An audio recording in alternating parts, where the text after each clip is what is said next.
안녕하세요. 이명숙입니다. 요즘 먹방 프로그램이 유행을 하는데 저는 맛있는 녀석들이란 프로를 가끔 봅니다. 영화 기생충에서 유명해진 짜파구리를 직접 만들어서 먹는데 먹음직스러워 보이는 거예요. 매 끼니 무엇을 해먹나? 우리 주부들은 고민이 많잖아요. 메뉴 하나를 개발한 것 같아 기분이 좋았습니다.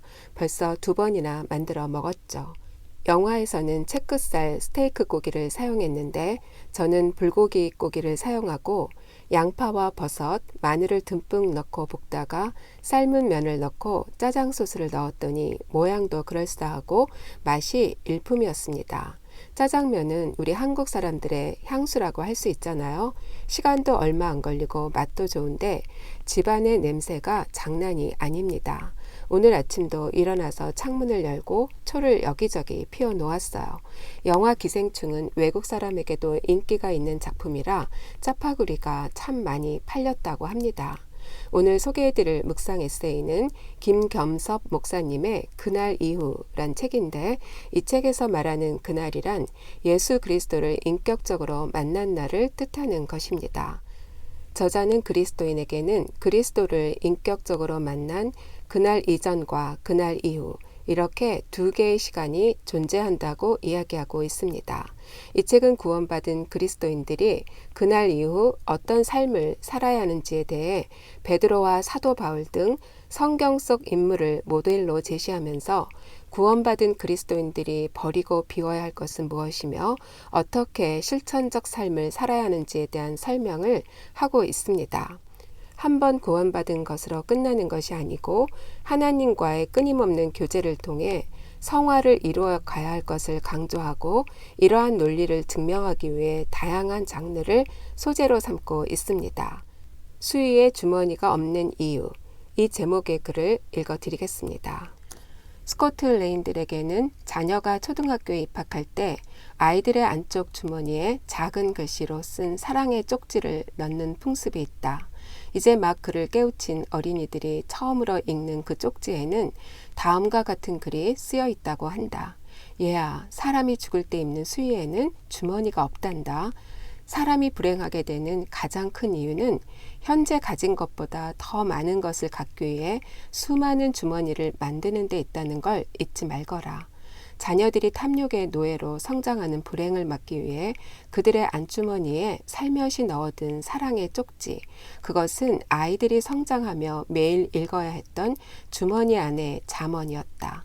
아이들은 부모가 직접 써준 주머니 안의 잠언을 통해 탐욕의 유혹에서 벗어나 현재 자신이 갖고 있는 것, 하나님이 주신 것에 대해 감사할 수 있는 자족감을 훈련받게 된다. 예수님은 공중의 새를 보라고 하시며 창고에 모아들이지도 아니하되 라고 말씀하셨다. 세상은 하나님을 신뢰하지 못하기 때문에 계속해서 모아두고 쌓아두며 창고를 만들려 한다. 그러나 이것은 하나님을 신뢰하지 못하는 자들의 불신앙의 집이다. 하나님에 대한 믿음의 결핍 때문에 또는 병든 소유욕인 탐욕 때문에 지금도 자신의 존재보다 더 크게 창고를 건축하고는 자만하지 않는가? 오늘 여러분들과 나눌 묵상 제목은 형제의 어려움을 외면하고 재물을 의지하는 어리석음입니다. 요단 동편 이스라엘과 인접한 지역에 위치한 암몬은 지리적으로 이스라엘과 아주 밀접한 관계에 처해 있죠. 사사시대를 거쳐 왕정시대가 확립되기 전까지 암몬은 자주 이스라엘 민족들을 괴롭혀 왔습니다. 사사시대 말기에 사울이 기름부음을 받고 이스라엘 백성들에게 심한 모욕감을 준 암몬을 크게 무찔러 왕정국가로서의 모습을 갖추게 됩니다. 하지만 북이스라엘이 아수르에 멸망한 이후 암몬은 요단 동편 갓 지파의 땅을 정복하고 번영을 누립니다. 그동안 이스라엘을 향해 예언의 말씀을 전하던 예레미야는 이제 암몬을 향해서도 여호와의 말씀을 전합니다. 패역한 딸아, 어찌하여 골짜기 곧 내 흐르는 골짜기를 자랑하느냐.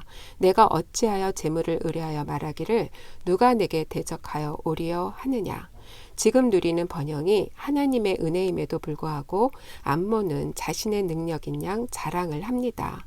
아무도 대적할 사람이 없을 것 같은 착각에 빠지게 된 거죠. 하지만 주님은 보라, 내가 두려움을 내 사방에서 내게 오게 하리니 너희 각 사람이 앞으로 쫓겨나갈 것이요 도망하는 자들을 모을 자가 없으리라. 막강한 군사력과 재물을 의지했지만 그 누구도 하나님을 대적할 수는 없습니다. 저는 한때 하나님이 주시는 풍요를 넘치게 누렸습니다. 하지만 그때는 그것이 나의 노력의 결과지 하나님이 주시는 은혜임을 깨닫지 못했습니다. 넘치는 풍요 이상으로 교만 또한 넘쳤었죠. 이제 주님은 지금 상태에 가장 알맞는 은혜를 허락해 주셨습니다. 적당한 모자람으로 제 교만을 꺾으시고 적당한 풍요로움으로 감사를 느끼게 하십니다. 지금 내 손에 있는 것들이 영원히 내 것일까요? 어차피 우리는 빈손으로 가야만 합니다. 막연한 불안감이 없진 않지만 죽는 그날까지 그렇게 부족하지도 않을 겁니다. 그런즉 너희는 먼저 그의 나라와 의를 구하라. 그리하면 이 모든 것을 너희에게 더하시리라. 형제의 어려움을 외면하고 재물을 의지하는 어리석음에서 벗어나 그의 나라와 의를 구하는 삶을 살아가기를 소원합니다. 여러분들 다음 시간까지 샬롬.